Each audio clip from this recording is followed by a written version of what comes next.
Good morning, everyone. Welcome back to Jill and Amy's Motivation Monday video. I'm Amy Chandler, and I'm here today with my partner, Jill Miner. We are lifestyle coaches for the Diabetes Prevention Program at ECHN.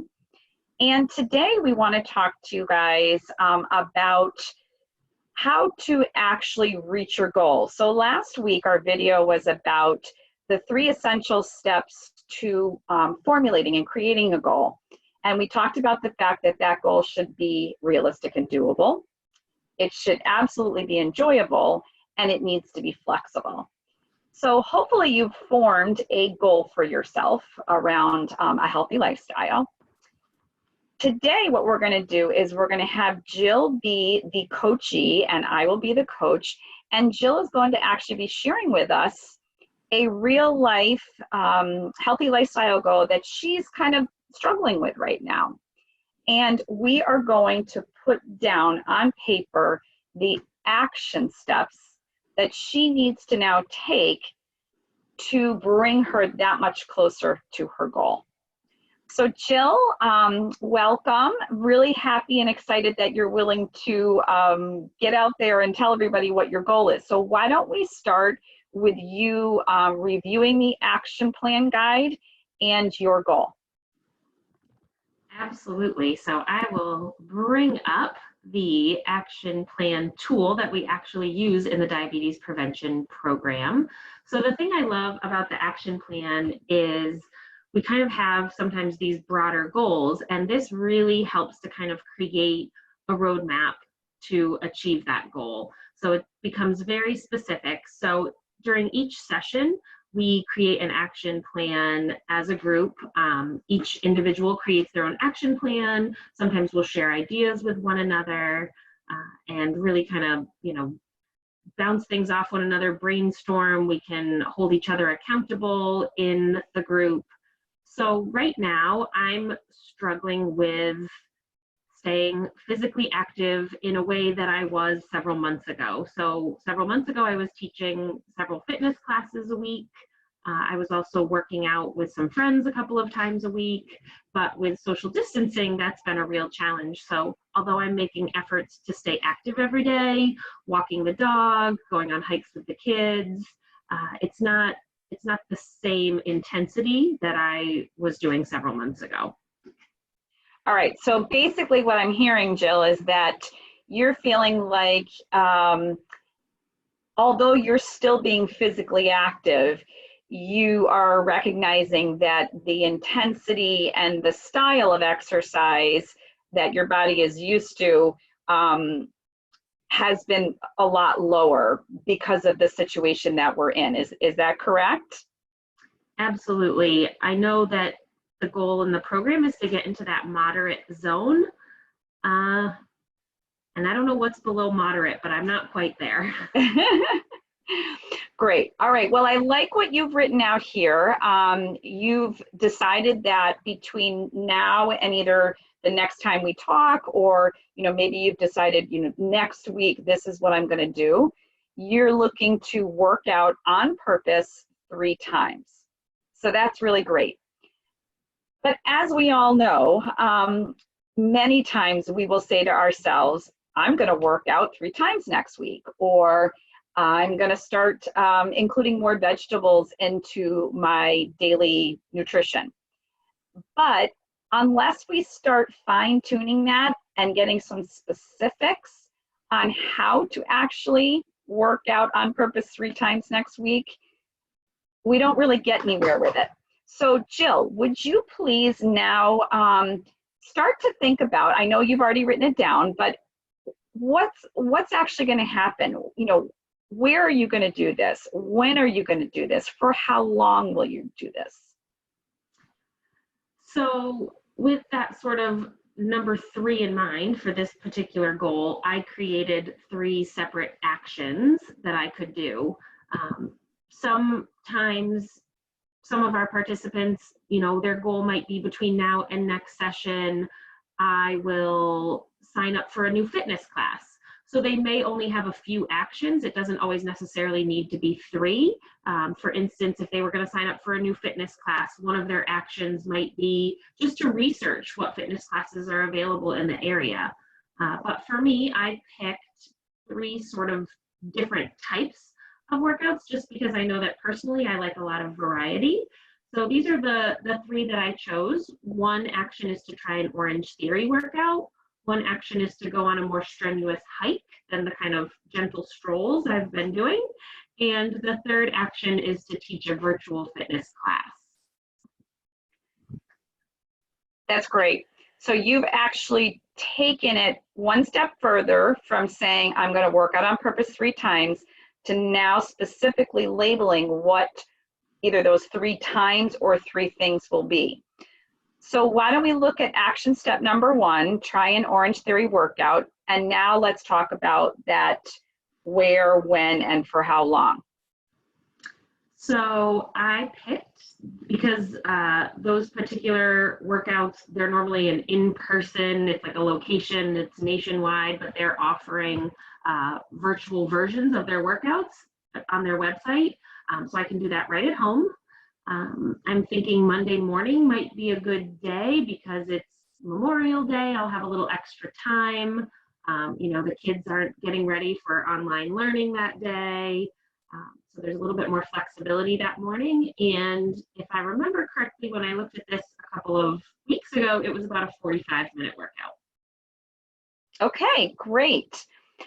So Jill, as your coach, I want you to think about a little bit more fine tuning in respect to, I love that you made a decision that you're going to go on a virtual class, because right now that's the most realistic and doable option for you, because you can't go to a fitness class in person, and you've decided that you'll do it at home. But could you possibly make it even more specific and guarantee more success by saying where at home you'll do it, so that you know that that space is available to you and only you for that 45 minutes?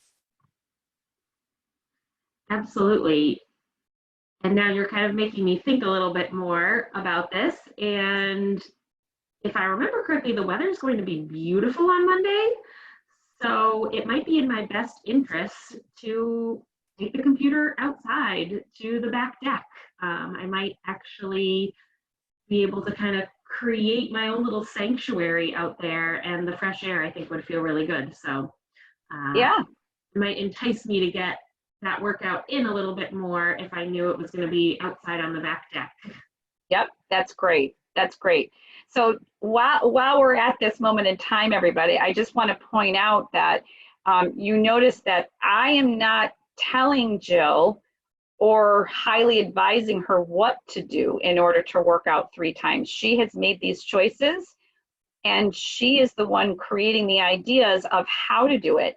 But if you've noticed, every time Jill has an answer and starts thinking through it, she's addressed that this is realistic and doable for her. She just addressed that it would be way more enjoyable for her to do it outside because she likes to be outside.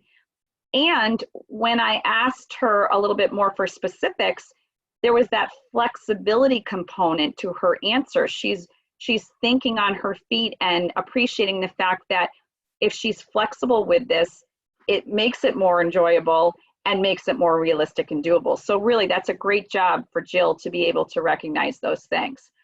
But now, Jill, we all know that the best laid plans don't always come to fruition, because in life we have challenges, right?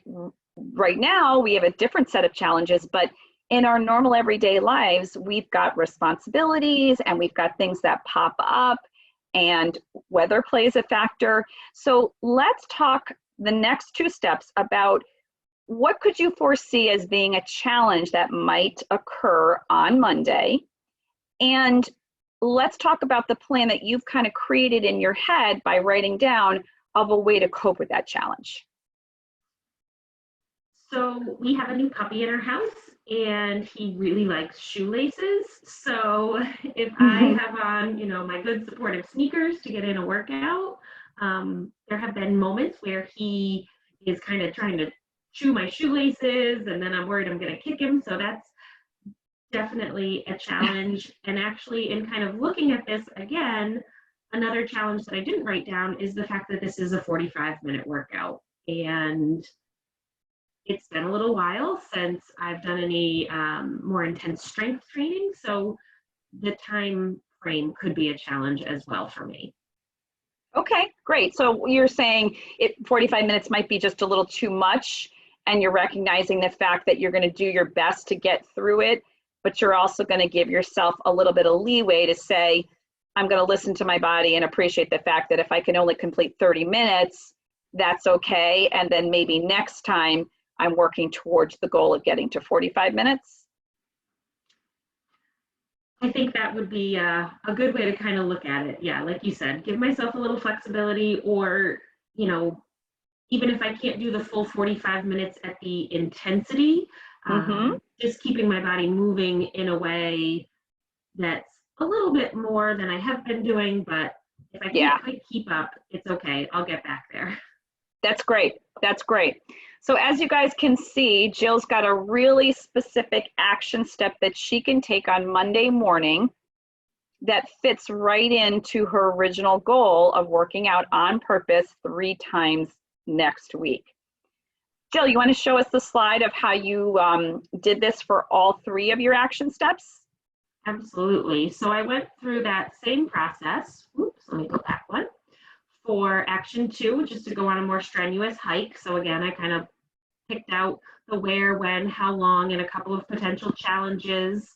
I did the same for teaching a virtual fitness class. And here is the end result. Yay, look at all that fireworks. Look at how nice that looks. So this is a perfect example of having a plan.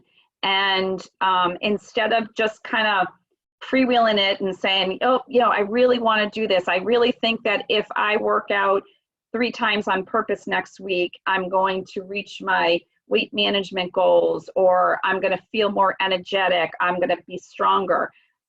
That's a great idea. But unless we start writing it down and really thinking through the steps that are required in order to accomplish that goal, it just makes it that much harder. So do yourself a favor, take a little time, whether it's on a Sunday afternoon or maybe a Friday afternoon, where you say to yourself, okay, this is my plan for the week. So Jill, you've written out this great plan. Would you like to end it by telling us what you're going to do with that piece of paper? How's that going to help you next week?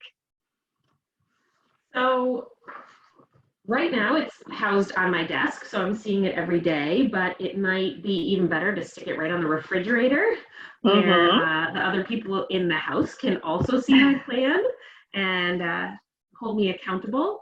And I hope that the next time we record one of these videos, you'll also hold me accountable, check in with me, let me share with you whether or not I've actually achieved these goals, how it's gone. But sometimes just having somebody else aware of what the plan is can really kind of motivate you to stick with it. So I've told you and I don't know how many other people that on Monday morning I'm going to do that workout, and on Wednesday I'll go for a hike, and hopefully Friday morning I'll teach a virtual fitness class. So that's great. Thank you so much for sharing that and giving us a real life example. Jill, can you give the viewers today a little bit of an explanation of how our diabetes prevention program goes? Absolutely. So the diabetes prevention program is a year-long program really focused on making these small steps to improve your overall health and well-being, and ultimately to prevent or delay type 2 diabetes. If you are not a participant in our program and you're watching this today, just know that we have upcoming virtual programs starting in June, early June. So you can visit ECHN.org/block-diabetes for more information, or to sign up for someone to reach out to you to share some more information about the program. And last but not least, I always like to end with a little motivating quote. So today's quote is, "A goal without a plan is just a wish." So work on those goals, create that plan. You can either use this action planning process or even just a pen and a piece of paper. You don't need any fancy forms, but set those goals and create that plan so it can be more than just a wish. And we'll check in with you all soon.